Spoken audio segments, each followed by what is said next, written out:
Okay, hi everyone, my name is Domingos Salazar. I'm going to present a talk entitled Thermodynamic Uncertainty from Involutions, right? So today we're going to talk about entropy production, non-equilibrium, and involution as a minimal structure for non-equilibrium. I'm going to explain what an involution is and why it's a minimal structure for you to understand non-equilibrium in a variety of systems, right? And finally, some results. I cherry-picked one result that I particularly like. And a good analogy for you to understand thermodynamics is that if physical theories were people in a village, thermodynamics would be the village witch. Fortunately, we are not the Inquisition, so we actually like the witch, as she survived revolutions, both quantum and relativistic. She does not look like other theories. You may compare to, for instance, classical mechanics, electromagnetism. You will remember that she doesn't look like them. Everyone comes to her for advice, thermodynamics, and no one dares to contradict her. In the words of Einstein, the only physical theory of universal content that he believed it will never be overthrown. So the main subject of the talk is to talk about universal content. So what is universal, still universal about thermodynamics? So entropy production, the concept is very old. So you remember since the 1800s, you have a system, and the system is in contact with several thermal reservoirs, and whenever the system ships heat to the reservoirs, you might say that there was an entropy flux. So the entropy flux here is defined as the ratio between the heat and the temperature of the reservoir. And you define this since 1800s as the entropy flow from the system to the reservoir. And there comes the principle, Clausius principle, that says that the entropy change in the system is always greater than the overall entropy flux from the system to the reservoir. This mismatch between the entropy variation, the entropy change, and the flux with a negative sign allows you to define a new quantity that's called the entropy production here, which is just the mismatch between the entropy variation and the entropy flux. So that, for instance, if the system has an entropy change of 6 units of entropy, and the system also shipped 4 units of entropy to the reservoirs, you might say that the system produced 10 units of entropy because it kept some amount and shipped some amount to the reservoir. So that's the entropy production. We often don't see this in undergrad courses because we are always near equilibrium. So this thing here is always 0 or very close to 0. And it's important to notice that although entropy is a property of the system, as you might remember, the entropy production is not. The entropy production is a property of the process the system undergoes. So every time you run the system with a different initial setup, you might produce different values of the entropy production. That's why, although entropy production is old, small scale is new. So at small scale, the fluctuations matter. So if you have a process here now that's represented by this guy here, and then this process has a different probability every time you run the experiment. So every time you take your initial conditions and you run your experimental setup, you get a different probability of this process to happen, right? So that allows you to define an entropy production at trajectory level. So that's the main point. So this entropy production now, caption sigma, defined at trajectory level, it has an average, and this average over all possible processes is now the second law of thermodynamics. So that's how the second law is written at small scale now. It's just an average law. It's not a law that works all the time, right? Because you might have single runs of your experiment that might apparently violate the second law, but when you have a bulk of experiments, then the second law is satisfied in the average, right?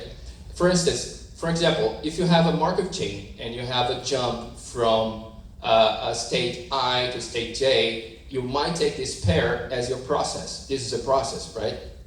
If you have the Brownian particle, for instance, and you have positions of a Brownian particle, this is now your process. You can define this, you might define this as your process from x1 to xn.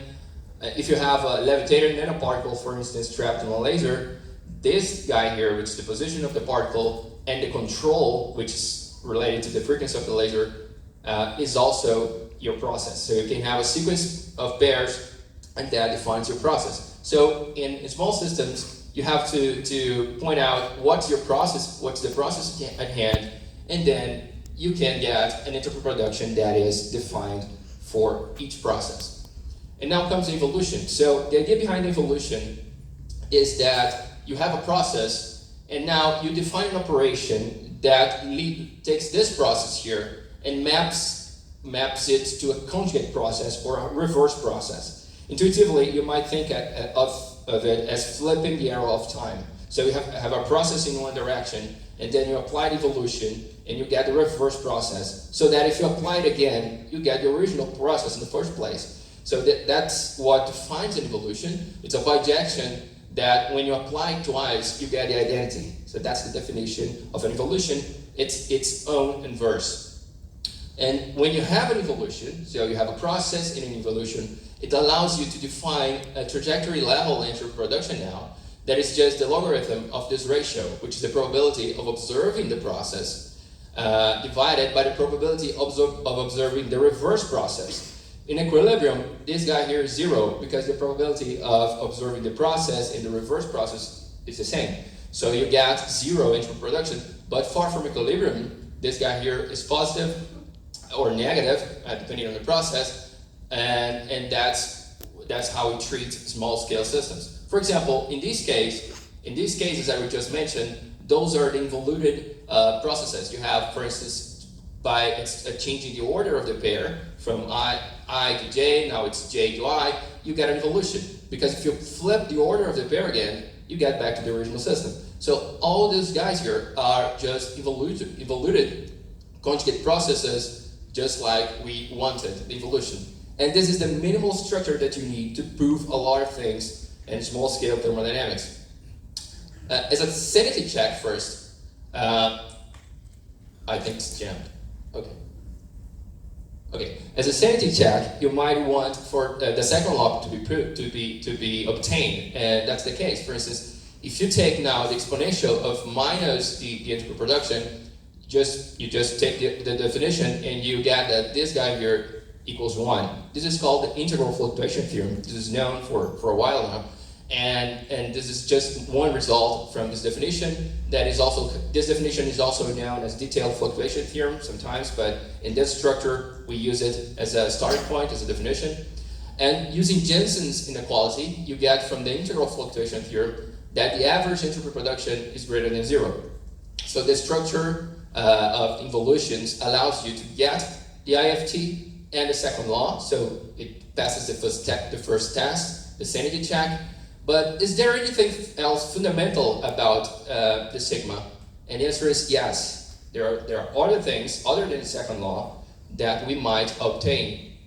And one of them is called the thermodynamic uncertainty relation. And this form here that comes from the structure we just presented, where you get a process, a probability of observing the process, the involution that can be any involution, and the definition of entropy production trajectory-wise, you get the thermodynamic uncertainty relation, which is just the ratio between the variance and the mean of some specific type of observable that is odd.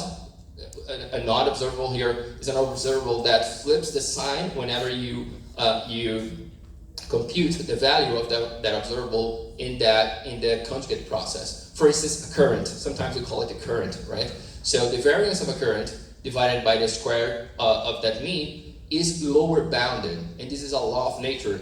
We don't think of it as that way, but this guy here, this uncertainty relation, is a law of nature just like the second law, right? So currents are their uncertainty measured by this relation is lower bounded by a function of the average entropy production. Particularly, if you pick the entropy production itself as the current, because it's odd, right? And then the variance of the entropy production divided by its mean, it's always greater than this guy here that is positive. So this is also a form of thermodynamic uncertainty relation. But now I want to talk about a result that we published recently that deals with another problem of uncertainty, which is apparent violations of the second law. So as I mentioned, the second law is a law for the averages, right? So if you run your experimental setup several times, you might observe that some of the runs, they produce negative entropy. You might count the amount of times negative entropy was produced, and you might compute this as the probability of the second law being apparently violated. Of course, it's apparently violated because you know the second law only works for the average. So if you count the amount of times the second law was apparently violated for each run, this thing here is, this guy here is the amount of times the runs produced zero entropy. So it's just a technicality here in the result. It's greater than a function of the average entropy production. It means that the formalism of involutions and entropy production allows you to write a lower bound for the amount of times your system violates the second law. If you take a look here in the figure, you have different systems in a problem that we call the heat exchange problem, where you prep your system in thermal contact with the first reservoir, then you place your system in contact with the second reservoir for a while. It doesn't need to be a lot of time. And this exchange of heat, of energy, is related to the entropy production in this case, in this heat exchange problem. And this system in the middle is mediated by different types of systems. It could be a bosonic mode, a particle in a box, classic particle in a box, a levitated nanoparticle, Gaussian systems, a swap engine, which is an engine built from 2 qubits, you name it. All these cases, the amount of times it violates the second law, apparently, as a function of the average entropy production, they all fall in this bunch of curves here, and they're all above the dashed line. So the area under the dashed curve is forbidden. It's also a law of nature. So your system must always violate, apparently, the second law above this dashed line. So it's counterintuitive. You might think that second law would actually prevent these apparent violations to happen, but actually no. Actually, your system must violate, apparently, at least by the amount predicted by this lower bound. This bound here is tight. It's saturated by a specific system. I'm not gonna talk about it. And it's a theoretical result that you might talk to me later or check the paper. And just the conclusions here to wrap up. So processes plus evolutions, they are used to define an entropy production at trajectory level. But there are several other laws of thermodynamics hidden at small scale that they have universal content. And they're also satisfied by systems far from equilibrium. Thank you.